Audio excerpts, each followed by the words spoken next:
Who are you? Call me Sonnet. You have the same power as Canon. Sonnet.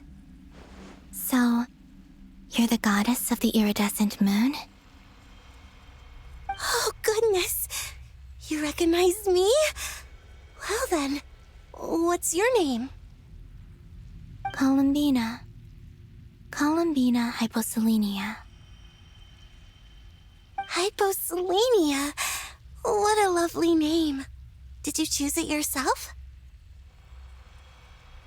It was a joint effort between me and my friends.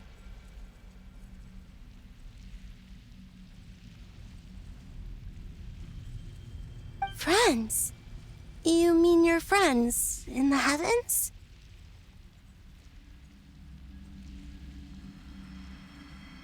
Huh?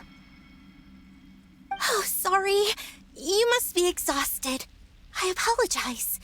Hang in there. Let me introduce you to my older sisters. Do you mean the other two moon goddesses? Arya and Canon? Wow, you sure know a lot. Hey, does that mean that our story goes on into the future?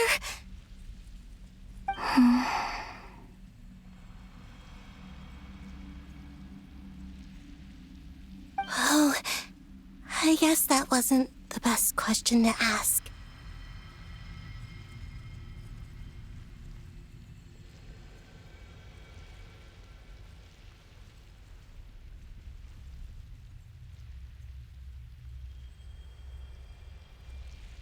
It's all right. We were prepared for that possibility.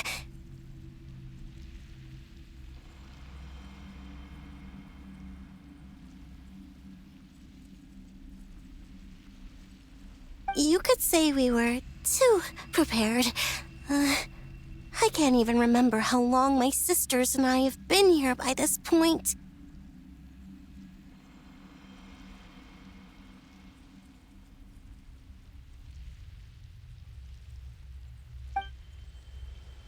When did you get here? How long has it been? I can't say for sure, but it feels like it's been forever. I see. Are you feeling all right?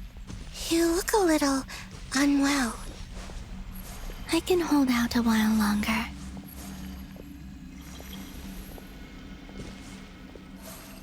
We don't have far to go. The place where my sisters and I are based is just up ahead. Don't worry, they're both really nice. I'll introduce you.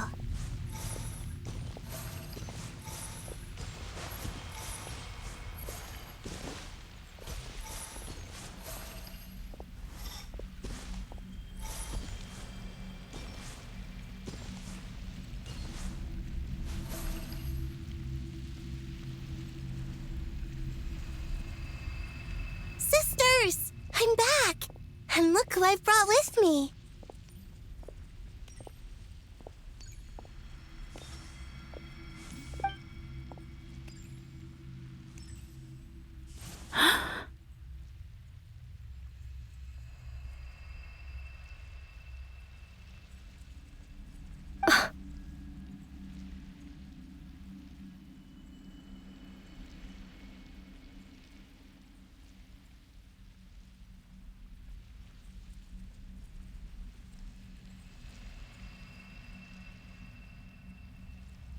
It's our lovely little sister, born in the far future.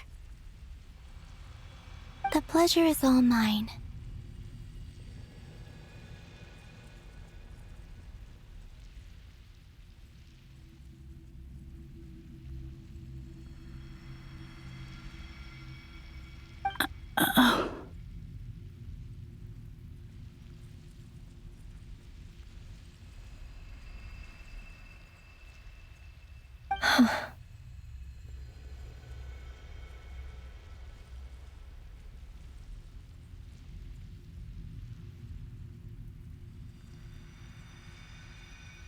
Allow me to introduce you to Columbina Hyposelenia.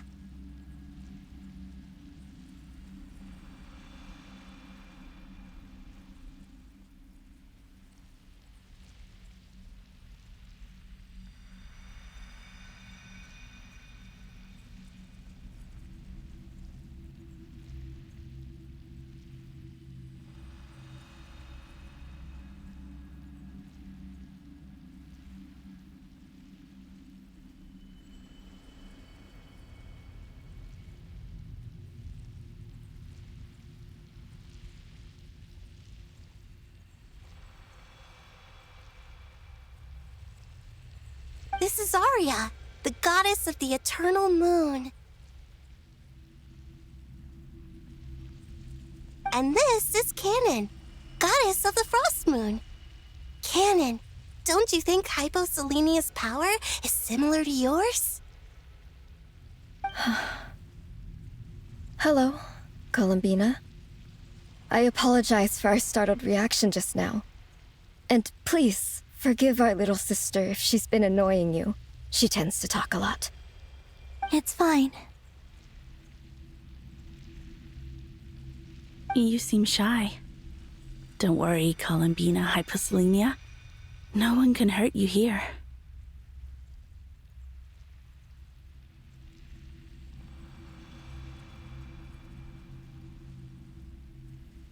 Could you tell me where here is?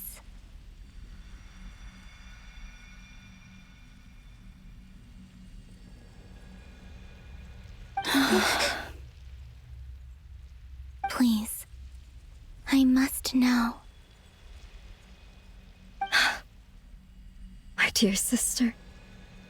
This is where Tevat's original ruler, the Dragon King Nibelung, imprisoned the moon goddesses.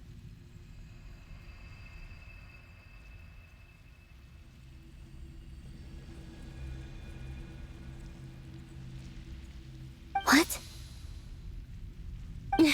You're scaring her, Canon. No, I'm fine.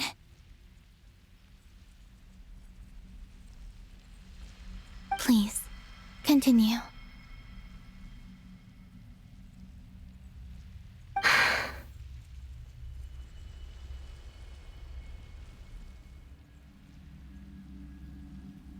Nibelung, our original master, created us in the distant past to maintain Tevat. But he left this world and traveled into the dark universe beyond, to explore worlds vaster still.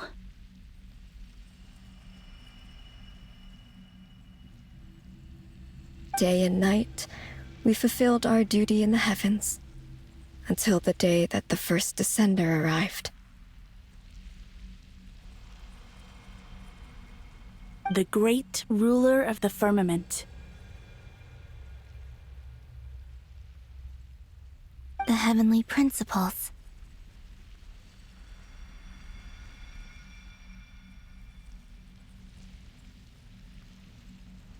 Is that what later generations call them? I see. But we did not reject them at first, nor did they seem to harbor ill intent towards this world.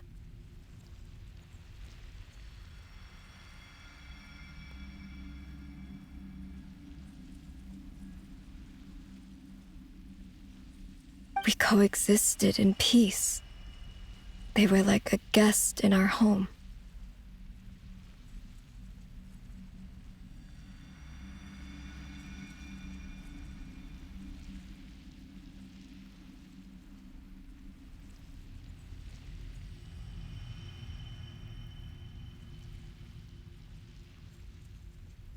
Slowly, however, we came to realize that our guest had a growing desire to change and dominate the world.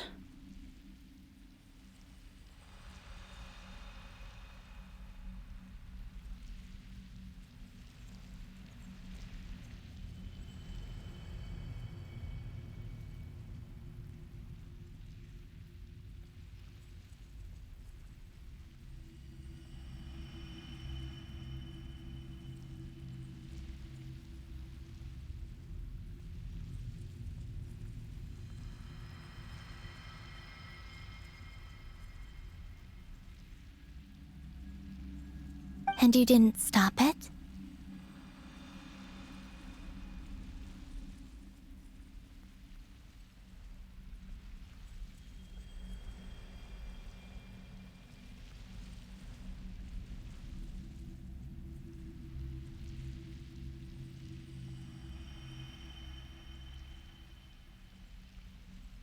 No. There was an order to the rules they set up that Nibelung never taught us.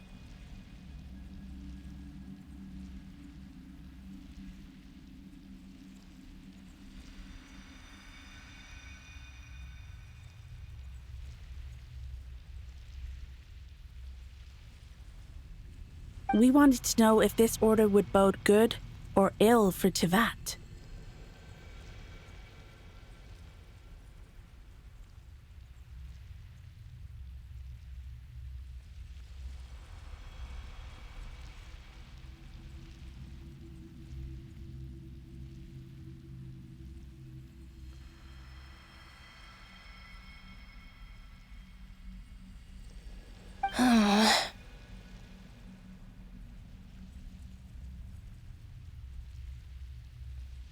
All right. Canon and I wanted to know. Sonnet was against it from the outset. Later, we discovered that this great ruler of the firmament bore an almost paranoid hostility toward the desire of certain life forms to seek power. Or perhaps they feared them. They would even cast down celestial nails as manifestations of their power, to punish the civilizations of the world below. Only this was far beyond mere punishment.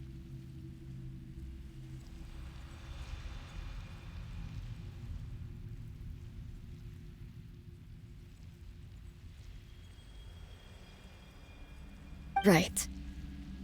Their rules brought order, but the price people paid for merely testing the limits of those rules was far too great.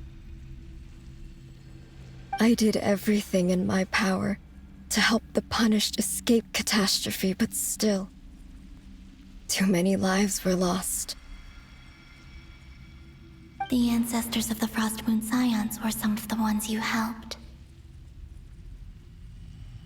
But just when we had decided to take countermeasures, the Dragon King, Nibelung, returned.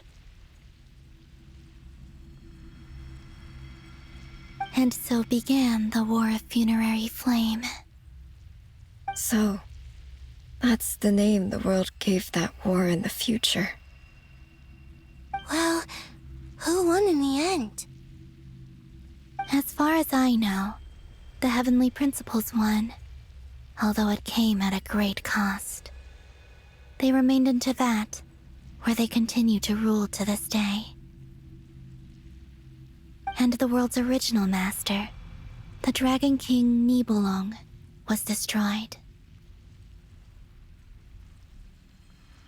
And what of the moons? Are there still 3 moons in Tivat's skies?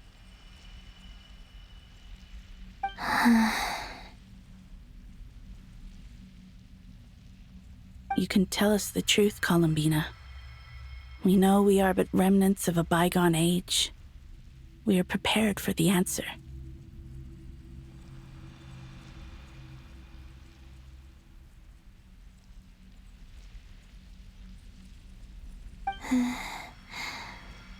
Only the Frost Moon remains, but it has been cast beyond the false firmament by the Heavenly Principles. The eternal and iridescent moons were both shattered during the war.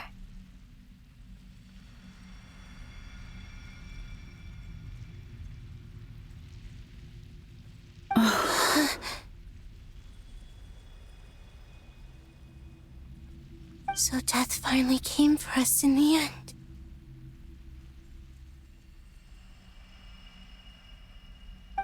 Sonnet.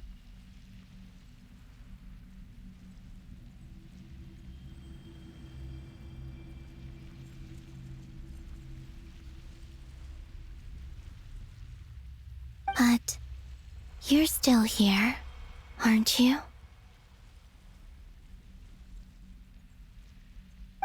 A moon goddess cannot live without her moon, Columbina.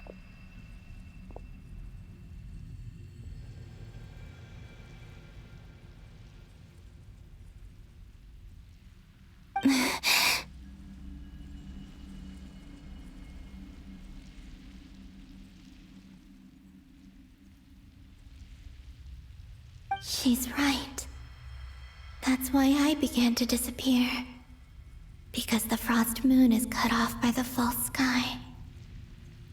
How much worse it would have been if it were outright destroyed.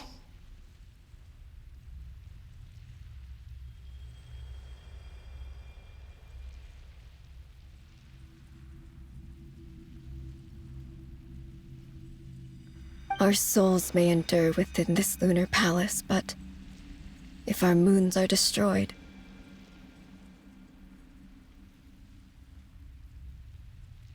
then we shall disappear the moment we depart from it. I'm sorry. There's no need to apologize to us, dear sister. If anything, we owe the world an apology. If only we'd decided to act sooner, rather than arguing amongst ourselves.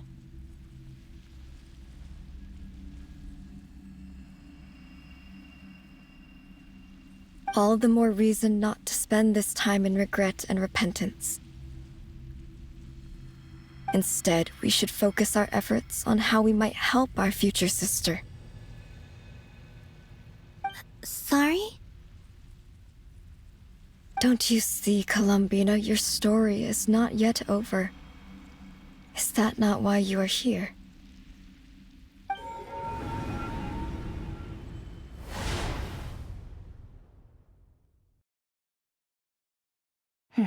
It's done. Initiate numerological array. Continue running primary process. Calculate the world's fate through extrapolation, and identify nodes of potential change. Secondary process, scan for moons.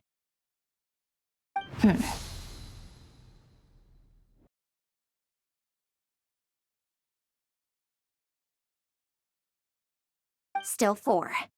The number of moon marrows hasn't changed.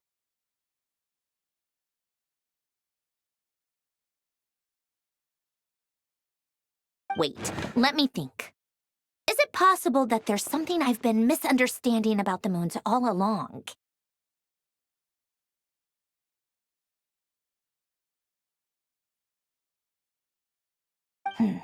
Variables.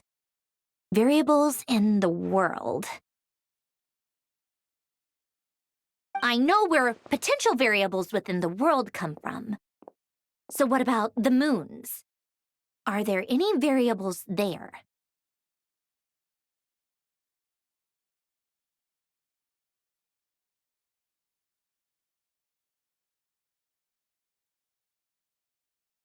Like their life or death, for instance. What if being alive or dead makes no difference to a moon?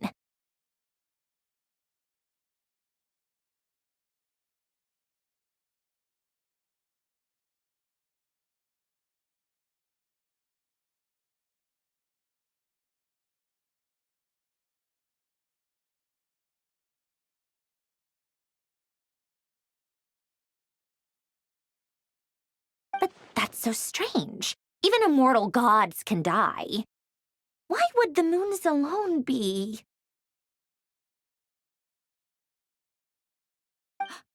Wait! Wait! I've got it! I've got it! If alive or dead is considered a variable, we might have had this wrong the whole time. No one ever said that a moon marrow equals a living moon. We just made that assumption ourselves.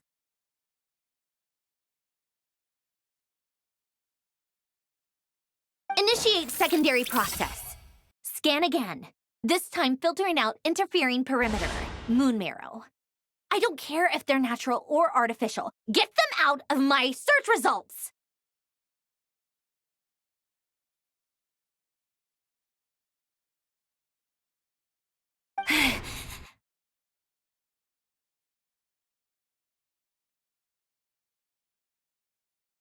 Why?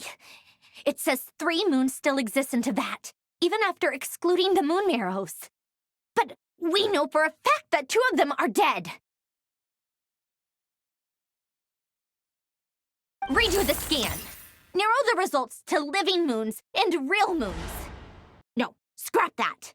Narrow it down to moons that have lunar authority and remain alive.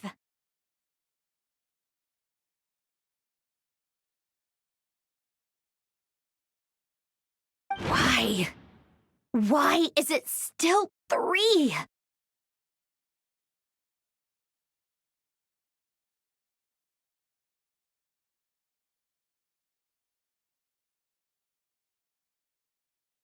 What is this, Columbina?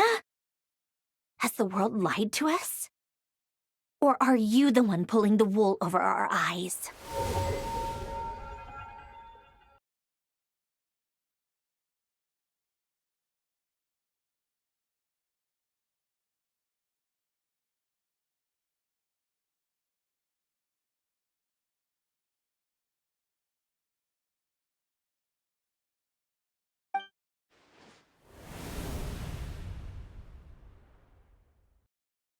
So, you think that the moon's reflection might be where Nibelung imprisoned the three moon sisters?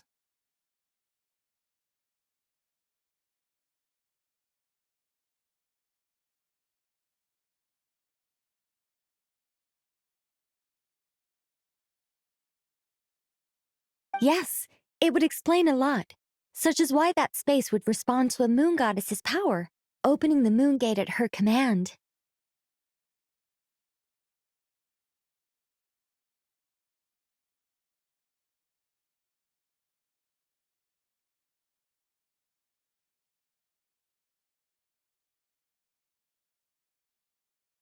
It would also explain why Miss Columbina has been unable to leave, and why time flows in reverse there.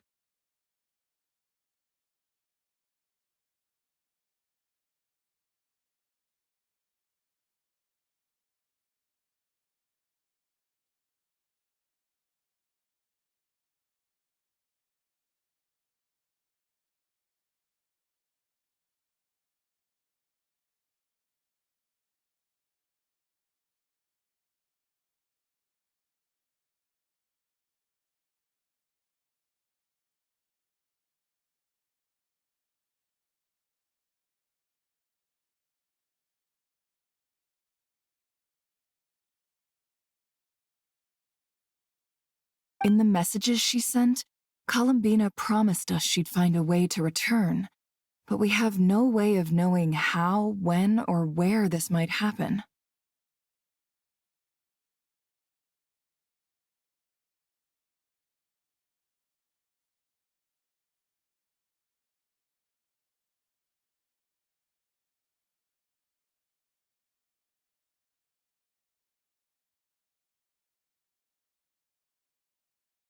The fact that she still has yet to reappear in this world indicates that returning from that place is no easy feat.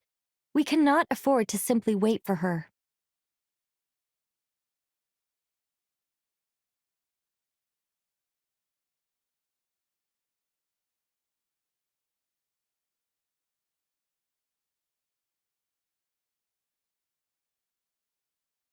So you're saying, if she could return by her own power alone, she would have done so long ago.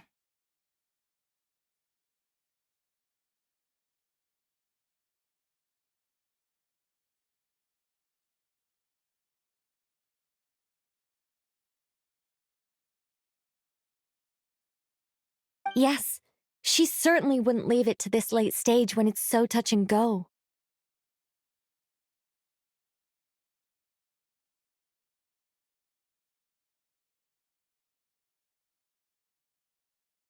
I've been giving this some thought, and I've come to believe that Luana's harm might be an anchor that she left behind, as a sort of future waypoint.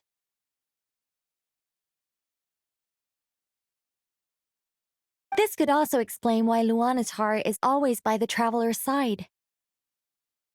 Sounds like a plausible theory. If that's the case, there must be some criteria we need to fulfill to allow Columbina to return to the present. The question is, what could they be?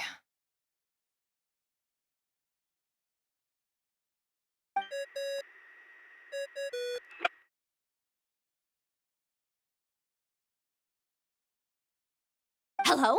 Listen up! This is extremely important!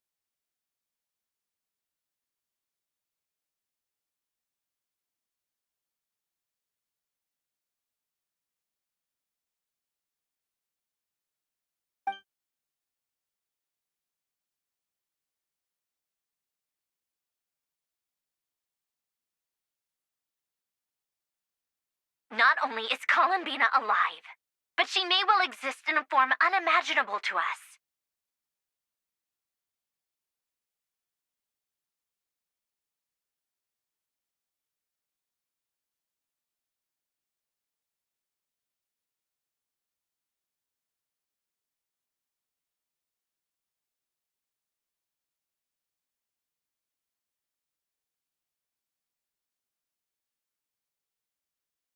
I'm still unclear on the details, but she's done something truly inconceivable in the past. And the clue to what she's done lies in the moon and Tevat sky.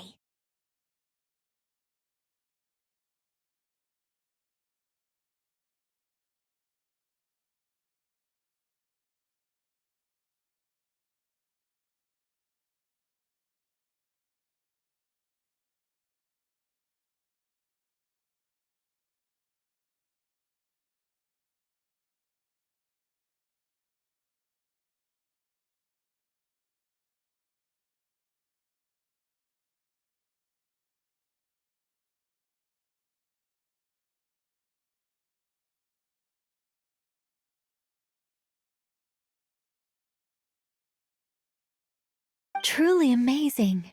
Oh, I'm so delighted for her.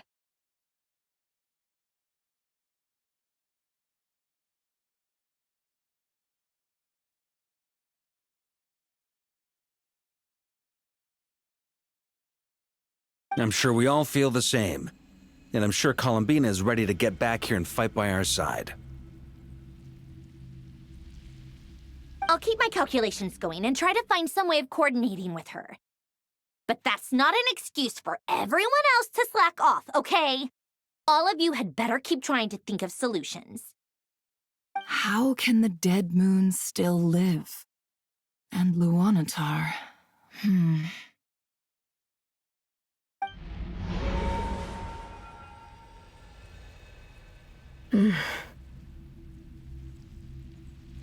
It's hard to believe that's what will happen in the distant future.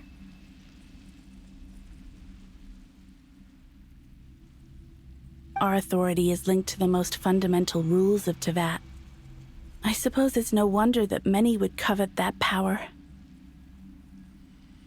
I didn't realize that when you said friends, you meant people who live down in Tevat. That's so lovely. I always wanted to go down there and have some fun.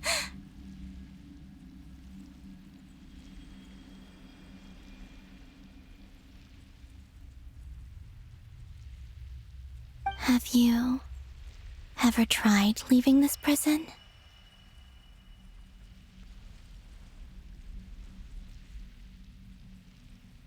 Of course. Between us, we've tried everything. But no matter where we go, this space will eventually bring us back here.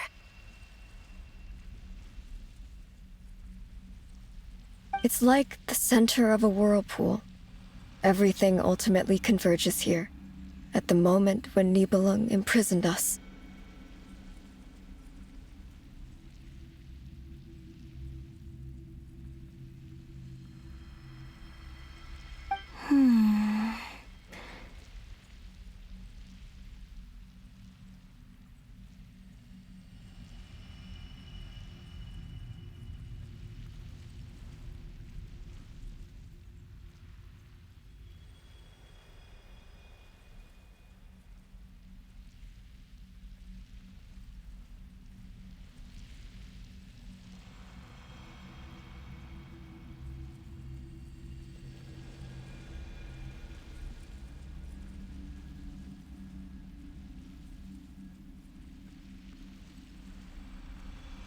In that case, have you tried using any of those pathways that connect this space to the real world?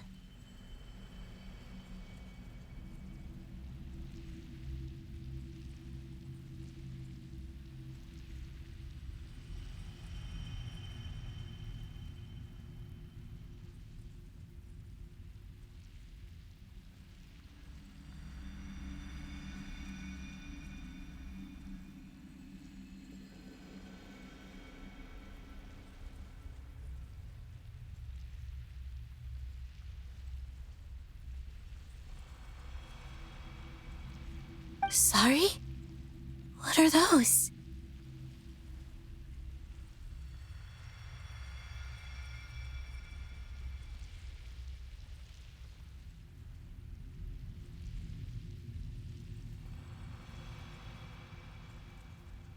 They're passages through which you can make small-scale changes to reality by using Kuvaki.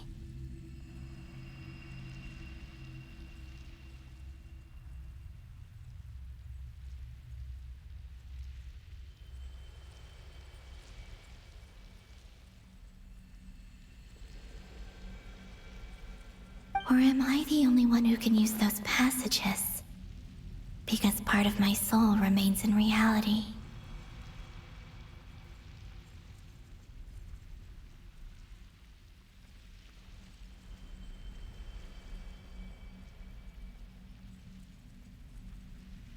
Kuvaki. What is that? You don't know? It's a unique kind of elemental energy found only in Nodcry, the land from which the moons arose.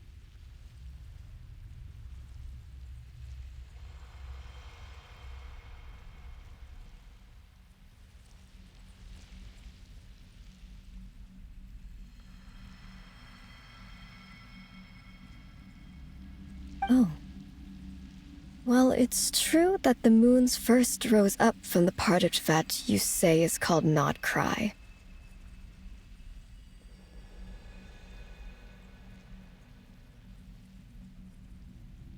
But there is no difference in the elemental energy between there and anywhere else.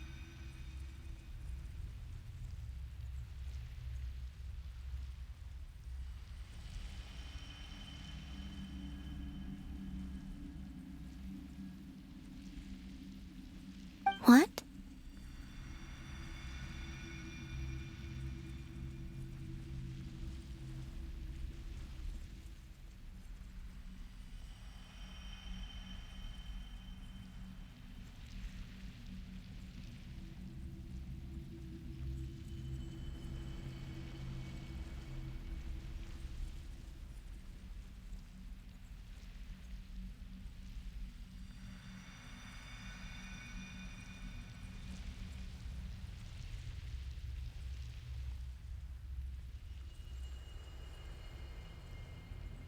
Could you show us some of this Kuvaki hyposelenia? Maybe if we see it, it'll make more sense.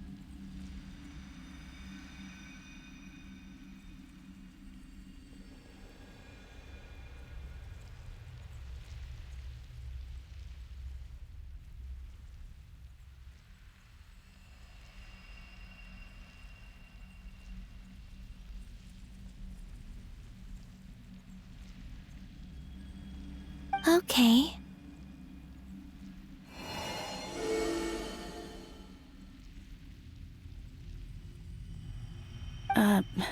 Isn't that just your power?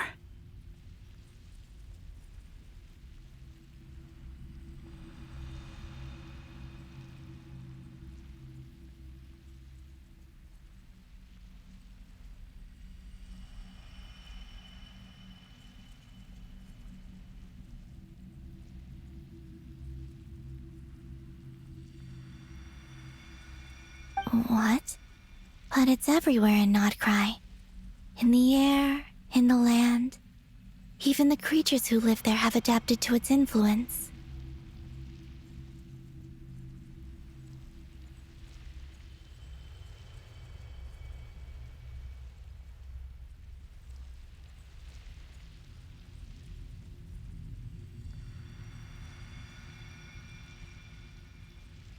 How curious.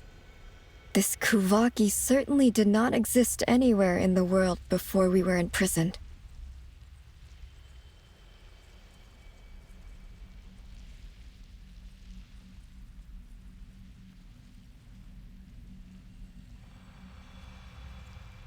Let alone influence living creatures.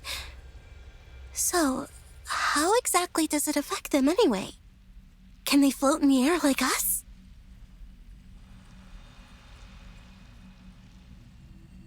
This is so strange.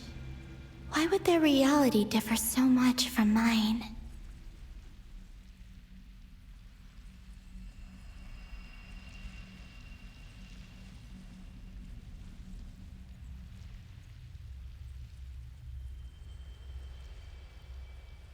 Columbina, you're looking for more than just a way out of here, aren't you?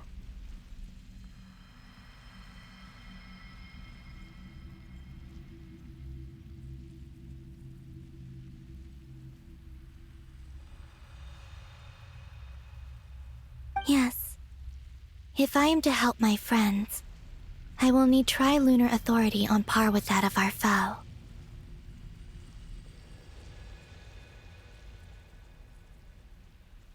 You mean... you'll need our power?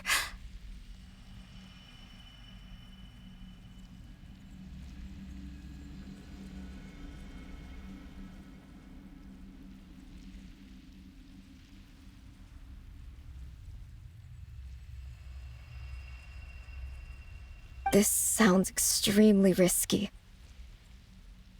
The Three Moons' powers are not mutually compatible. Concentrating them into one goddess will be a very painful process. And if anything goes wrong, it could tear you to pieces.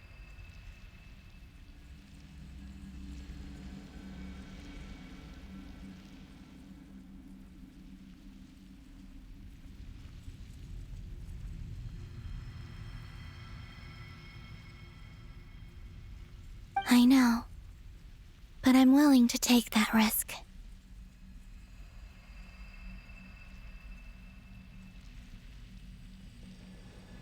Even so, let's say we successfully transfer our authority to you.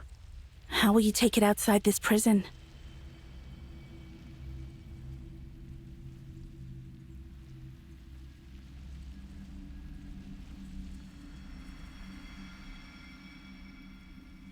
Niblin constructed this realm specifically to prevent us from using our powers to interfere in his war.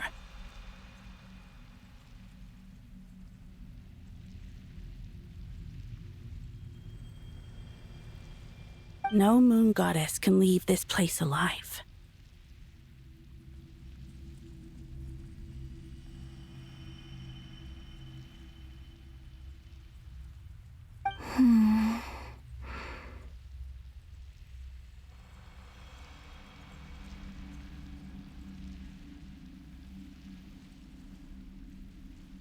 What if I don't leave alive?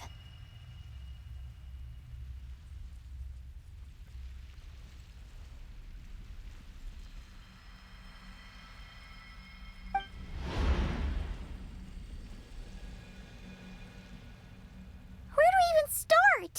How are we supposed to figure out what we're meant to do to help Columbina?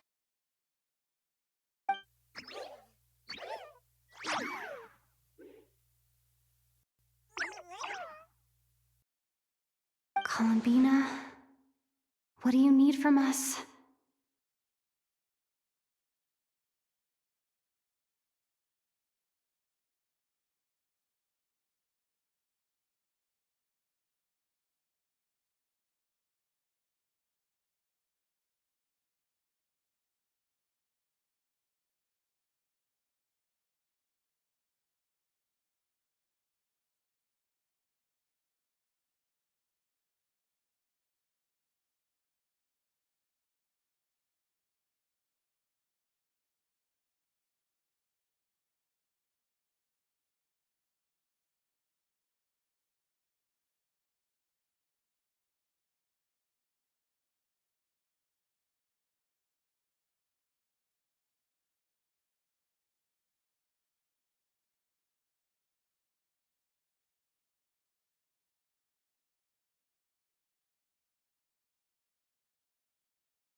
If she really got to the beginning of time in there, how do you think she'd leave us a message?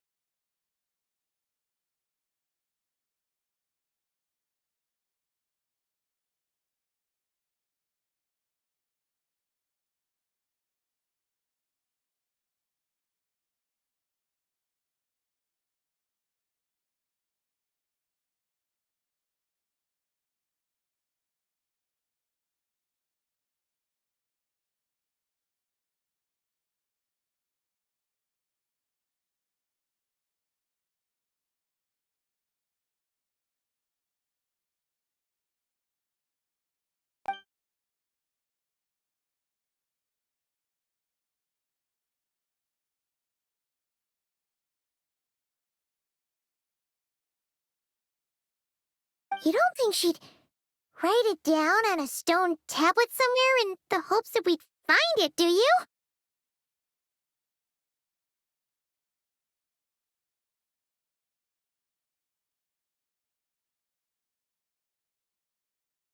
Seems unlikely.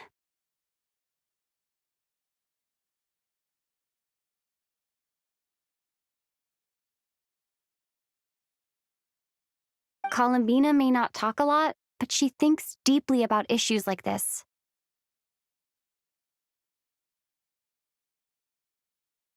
Let's review what we know.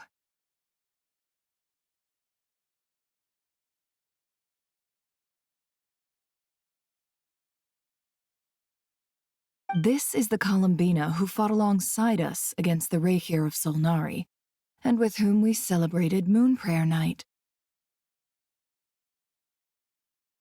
She knows our personalities, our ways of doing things, even our unique strengths and abilities.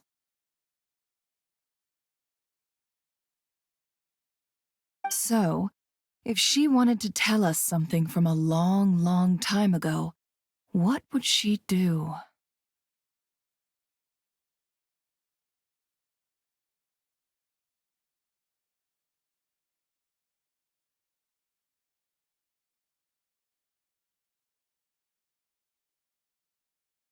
Oh.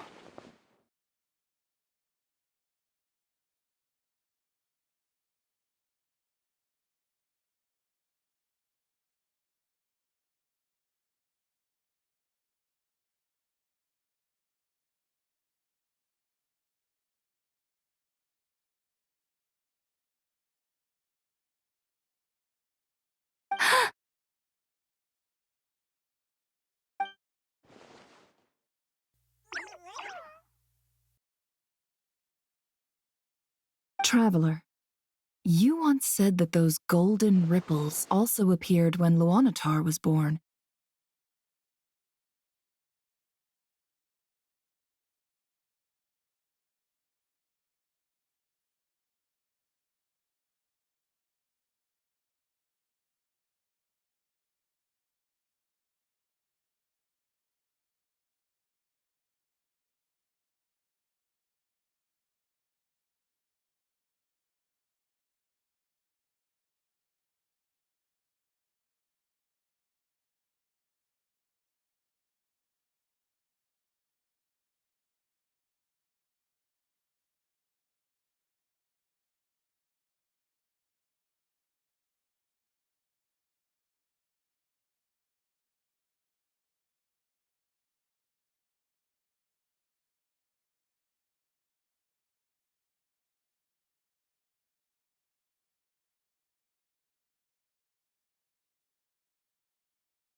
What if Columbina left Luanatar here, not just as an anchor to the real world, but for some other purpose?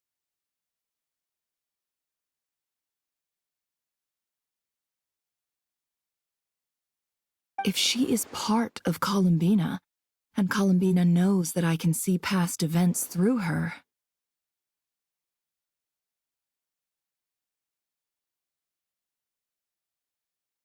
Oh, yeah!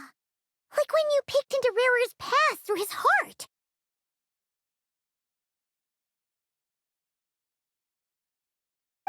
Never, wait. If you're right about this, and you can really see past events through Luonnatar, your eyes, they'll...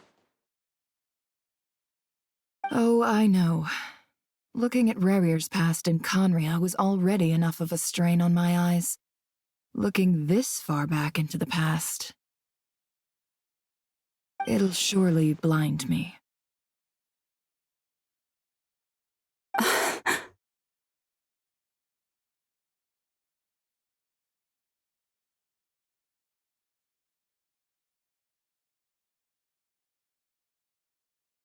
But it's our only chance. This is the only way.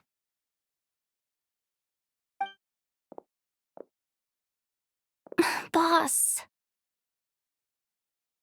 We spoke about this once, a long time ago. Do you remember what I said, Yehoda? The day I lose my sight, the Curatorium of Secrets will be yours to run. But...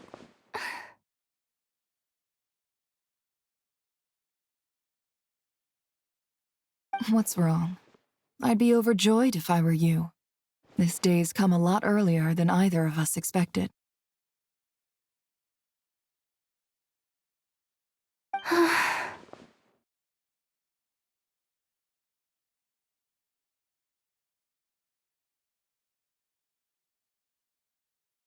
I need to know you'll honor our agreement, Yehoda.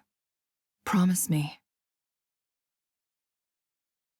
Yes, Boss Neff. I promise.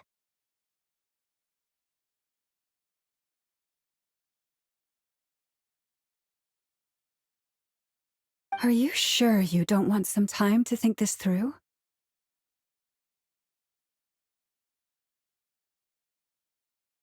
What is there to think through? I should have gone blind after our battle with Rerir. Frankly, it's almost criminal that I got away with it for this long.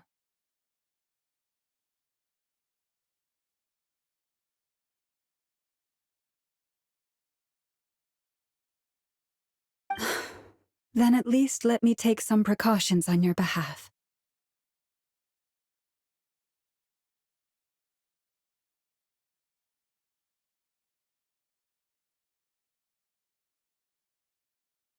And if you really do lose your sight, I'll visit your office every day and make sure you're well looked after.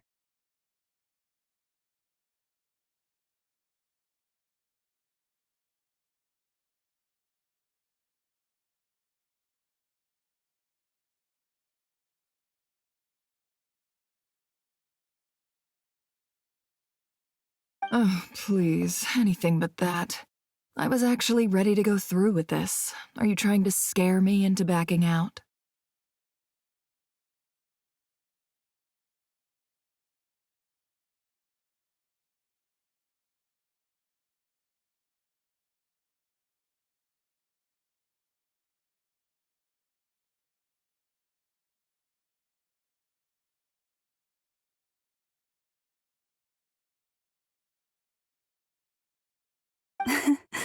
As if I could ever scare you. I'll assume you're just joking to calm your nerves.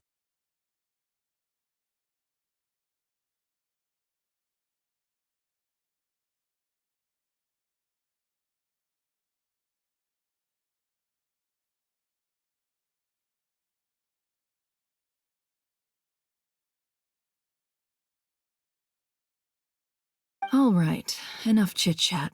Let's do this.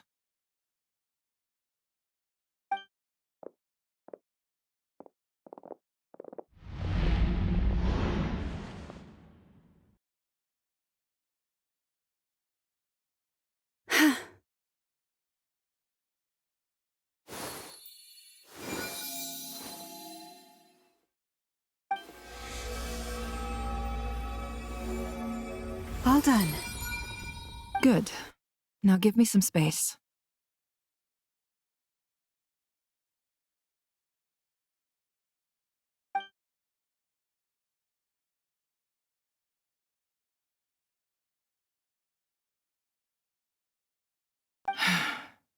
Come on then, little one. Show me what happened in the past.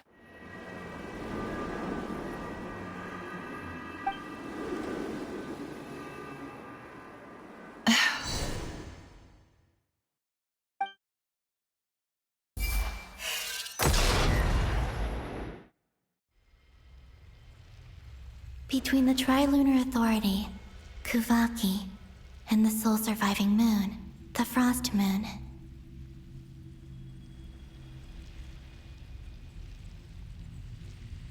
I think I might know how to get back, but I will need my sister's help.